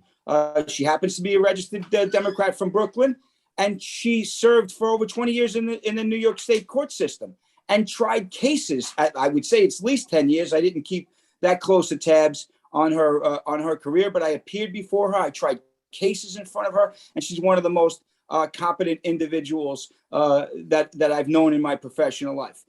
Commissioner Pepe Silvania, not a person that I knew prior to her coming to the Board of Elections. She has served in an executive role in numerous government and quasi-government entities throughout her career. And she's not only tremendously competent, which is a wonderful attribute, but she's also dedicated, and her heart is absolutely where you would want it to be for a commissioner. So for those folks that happen to be registered Democrats in Brooklyn, you should give thanks and homage to Chair Bishat Hermelin for appointing two very well-respected, very competent individuals. With respect to the rest of the agency, I don't think people really understand what it means when I say we're in a constant state of elections. We black out periods where our employees cannot take vacation. They cannot take any time off whatsoever, and they're doing mandatory overtime. Well, while it's nice to have a few extra dollars in your paycheck, it's also important to be able to see your family and to be able to have some downtime. And when we're in this constant state of elections, we have our staff that is constantly at work. And when we talk about what goes wrong, quote unquote, what goes wrong with the Board of Elections, why is it wrong? From my perspective, I think that there are outside groups that want to drive the control of the Board of Elections into another direction. That's a completely separate conversation to have and should rightfully be had in the state legislature. And so if there's going to be change, that's where it should occur. So it's not for us to recommend change in that regard. But when it comes to the poll workers, which is where we have our issues at times, we have, upwards of 37,000 plus, depending on the election, individuals that are doing their level best to perform a function, and they're doing it a couple of times a year. And so it's understood that they might make a mistake or two at times. But I've been the executive director for 8.5 years, as I've said. I've constantly asked, why is everybody criticizing you guys all the time? I go to vote, everything's fine. And I think that's the overwhelming majority of the voters. But yet there's this other narrative that's perpetuated that we're incompetent, unable to do things. As I said earlier, we were the only jurisdiction in the state that fully implemented electronic poll books in 2019 in the first year that they were done. The only one. No one else did it. If you like to get your election results on election night for statewide contests from the State Board of Elections website, and you do it at 10:15, the only results up there are the results that come from New York City. Mm-hmm. We are ahead of all of the jurisdictions in the state when it comes to election night reporting. We are ahead of almost every jurisdiction in the country. All you have to do is pay attention on election night and look when you see other jurisdictions, when there's days and days, what happened to the elections results? What happened to the elections results? Well, you don't see that in New York City on election night. That said, those are only the unofficial results. And recently, and I understand why, and it was a perfectly understandable change in the law, the state legislature said, hey, if we want people's votes to mean something, we can't expect them to understand these hyper-technical forms that they get sent out. And if they made a mistake when they're trying to vote by absentee, they lose their right to vote. Okay, so push forward to this past election in November. We probably could have certified the election on the 23rd of November. However, we had 13 outstanding absentee ballots that we had to send a cure letter out for. And I will say, I made the decision that we were not going to fly in the face of a newly minted statute passed by the state legislature, signed into law by the governor, and certify an election while we knew we had 13 votes still outstanding. Now, none of those votes would have affected the outcome, but that's not the point. The right to vote is the right of the individual, not the right of the collective. So we had to do the right thing and wait. And people should be patient. It did not affect a week delay did not affect the government or the ongoing any of the transitions or anything. But by that waiting, we paid respect to the people that tried to vote, and we made sure that their votes, to the best of our ability, were included in the certified results. Thanks, Mike. So, you mentioned the legislature and us waiting on some of those changes coming through the legislature. And so we were, it was important for us to present ourselves before the legislature, and a report came out. Yes. Zelnier Myri's report had come out. And so one of the questions was, what did you think about that report? So honestly, I think the more important question is, what did Chair Myrie think about our testimony and the testimonies of the other boards of election? We were asked to attend the hearing. I understand, and I'm not going to call anyone out in public, but there were other jurisdictions that not only did they not attend the hearing, they didn't even respond back to the state legislature to let them know that they weren't coming. So we went to Albany. We did our piece. Chair Myrie made his observations. He's situated in this process in a way that I'm not. He can propose legislation to affect change to the elections process.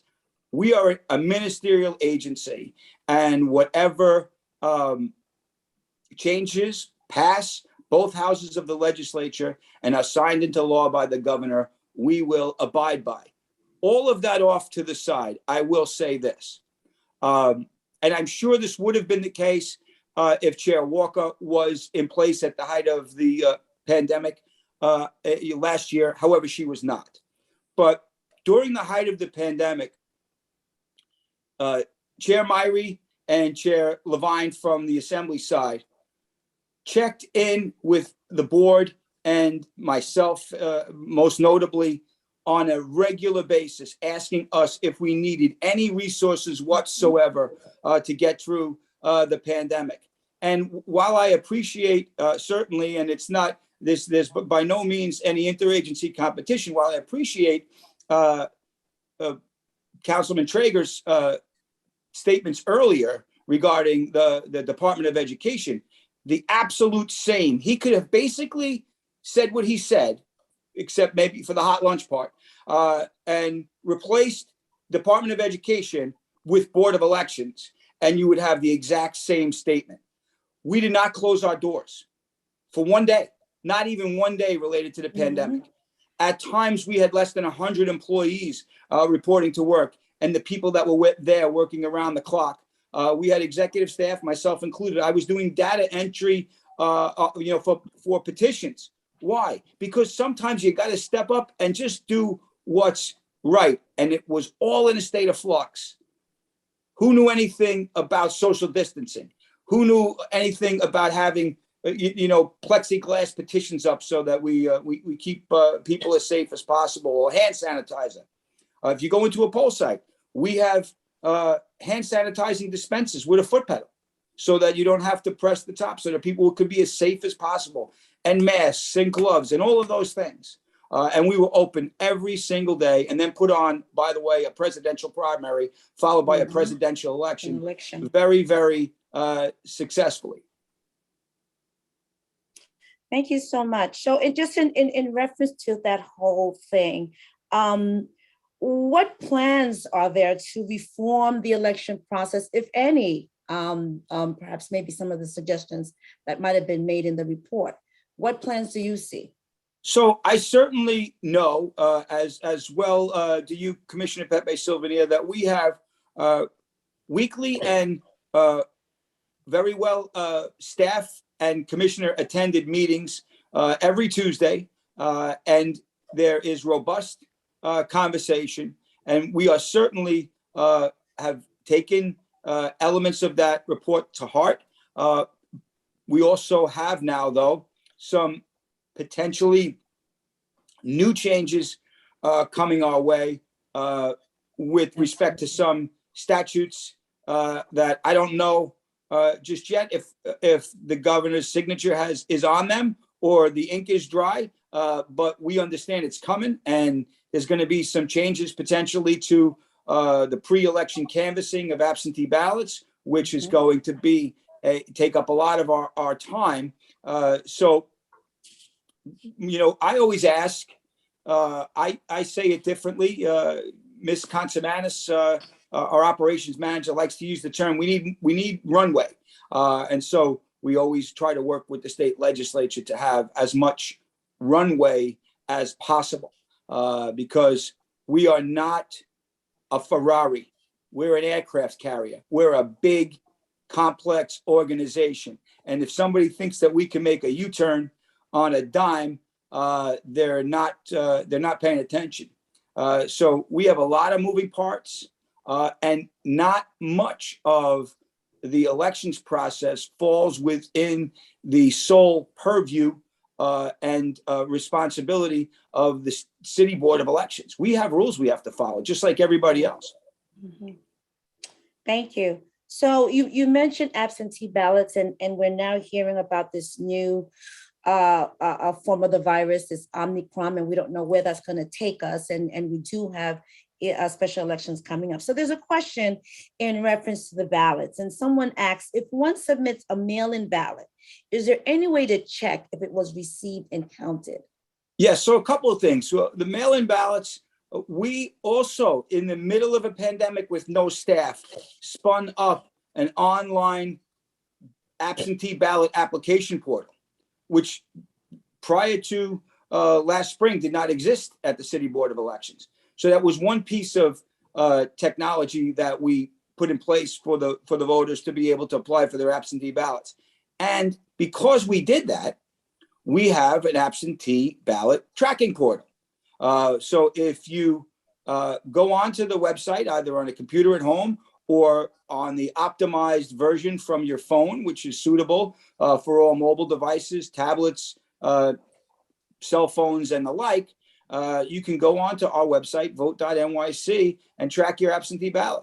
And we had an exciting new feature this year, which when I was out in the spring, I wasn't around, it kind of came to fruition. So hats off to the staff to make it happen. But there is a poll site tracking on the website now, which we get reports from it's not based on check-ins, individual voter check-ins. It's based on reports from coordinators, whether there's a line or not. And so it's specifically not tied to voting records for a reason, and cybersecurity is the reason why. Not because we want to be less accurate, but we want to be as accurate as we can while still maintaining the integrity of the voting process. So right there, the absentee ballot tracking system and the poll site wait time that's available on the website are two upgrades and updates to technology that have occurred in the very recent past. Okay, great. We're almost close to the end of our time, but I just want to ask this one last question that we have here is, what can be done to get more people to vote? Because we hear it all the time. This was like the lowest voter, check-in that we had in this recent election, and people look at us, like we should be getting people out there to vote. What do you think can be done? So we should do as much as we possibly can to not being an impediment to voting. It becomes a little dicey for the boards of election because you don't want to make any moves that look like you're trying to put the thumb on the scale one way or the other, either for particular voters or in particular subdivisions within, particular neighborhoods. Let's just say, I'll try to be a non-lawyer for a second, right? Particular neighborhoods. You want everyone to have free and fair access to the polls. That having been said, there are numerous other entities out there, campaigns, elected officials, the campaign finance board. All of those folks have the responsibility, although they don't have election in their name, they have the responsibility to get voters out as well. So for us, we always want to make sure that we're walking right down the middle of the road and that we're not trying to push people one way or the other. But as I've said in the past, and I'll say it again, Election Day is like when you invite people over to your house and you set it up and you set up the big buffet and you move all the furniture out of the way because you're expecting all of these people. If everybody shows up or nobody shows up, you still have to do the same amount of work. So, I would say for the people within the sound of my voice, one of the best ways to get people out to vote is not on the macro level. It's on the micro level. Engage your friends and your family in a positive way. And don't demean someone if they have a difference of opinion, even if you want to. Be nice and say, here's why I'm doing this. Tell people what you're for instead of telling people what you're against. And I think if we do that, we'll start a little mini revolution of civility. And I wasn't on the last panel, but I'll say it. The schools were starting to speak about reintroducing civics into their curriculum. Well, the first 4 letters of 2 words are identical: civics and civility. They go hand in hand. And we should be decent with each other. And I think that when people are given a reason to come out to vote, they come out to vote. Hence 2020. When they feel less of a reason to come out to vote, they don't come out to vote. And these patterns have been going on, consistently reducing local election participation since post-World War II. We had half the population in World War II, post-World War II, than we have now, and we had more voters coming out to vote on a regular basis. Well, I want to just thank you so much, Mike Ryan, and I hope everybody who's within the listening of your voice realize why I think that you are really unsurpassed in your leadership of the Board of Elections. So I really thank you. And I thank you, Emily. While we didn't hear your voice, you were just right there. And I know what you're capable and what you're good of. So thank you so much. Thank you, Commissioner. And I hear Emily's voice every day telling me what all of these new legal changes are happening and what we got to do and how we got to do it. So I listen to her, and I'm very pleased that you guys gifted her to us for the future. So thank you. Thank you. So we're now turning this over to Committee Chair Aleni Alvarado Macala. Thank you so much again for this opportunity. Thank you, Commissioner. Thank you, Michael. Emily, I didn't hear your voice, but I did hear it a little earlier. So it was good to hear your voice as well. Thank you, guys. Thank you so much for answering questions that I had not asked before. I do like to be hands-on with the Board of Elections. Being a district leader, I like to make sure that my constituents and the poll workers are well informed as to how you guys work. Not everybody is aware how you guys work. Yeah. And it's a breath of fresh air when they respond happily, when they get an answer that they understand. So I appreciate your staff for always being on hand for me, because I could only speak for myself. When I have questions and they answer rapidly, if they don't have an answer right away, they call me back. If there's any issues of something that I submit, they call me right away. So I really do appreciate it. I wish my co-leaders would get involved with the Board of Elections so that they know what I know and are able to work with you productively so that we could, be ready for election days, for, trainings. What is it that it takes for someone to be trained? If there's not enough training, what do we do? If there's not enough classes, what do we do? So I think it's important for us as district leaders to be involved with the Board of Elections so that we can also work productively with all our constituents. So hopefully, we can get our district leaders to get more involved, and that's something that I want to get going with them and have a separate conversation with them. But definitely the questions that you were presented with and the answers were excellent. Thank you so much.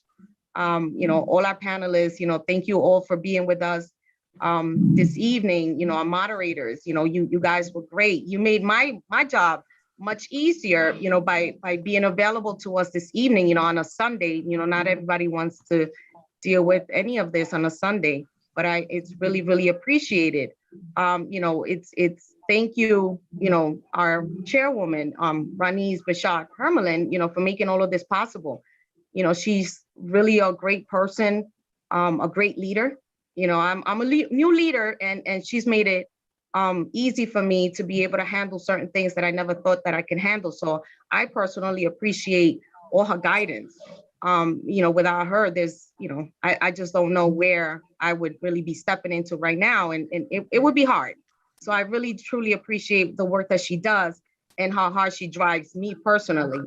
I really appreciate it. Our party has I would say nearly 1.2 million Democrats, and there's almost 5,000 county committee members.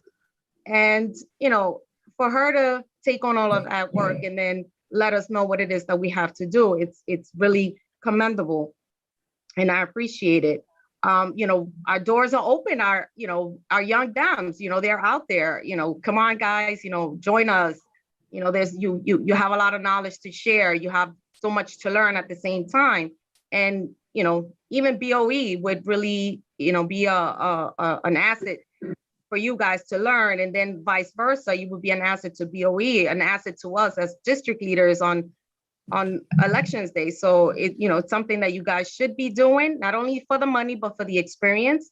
The roads lead to many places, and you should have options as to what road you take and where it leads you. We have so much work to do. There's so much work ahead of us. We have to turn NY11 back to blue. We have a lot of fight for majority in Congress. In Brooklyn, we got our work cut out for us. So we got to make sure that you guys tune in to our website, brooklyndems.com. Get involved. We have links where you can put in your name, sign up to volunteer, sign up to so many different things that we offer as Democrats in Brooklyn. And we got to unite. We have to unite our party. It's enough of the fights and the bickering and the pulling apart. We need to unite because our party is suffering. Our constituents are suffering. So let's unite, not only for Brooklyn, but for New York City, New York State, and the United States as a whole. We need each other to be able to move forward. And hopefully this conversation tonight, this forum, will lead us to that unity so we can start working on these issues. We have to make sure that we put it together so that we can present it together. Unity is number one. So let's get it together. Brooklyn, New York, let's get it together. Unity number one. So I thank you guys. And from the bottom of my heart, I appreciate you being here, and have a great evening for the rest of it, and happy holidays. Happy holidays. Thank you. Happy holidays. Thank you so much.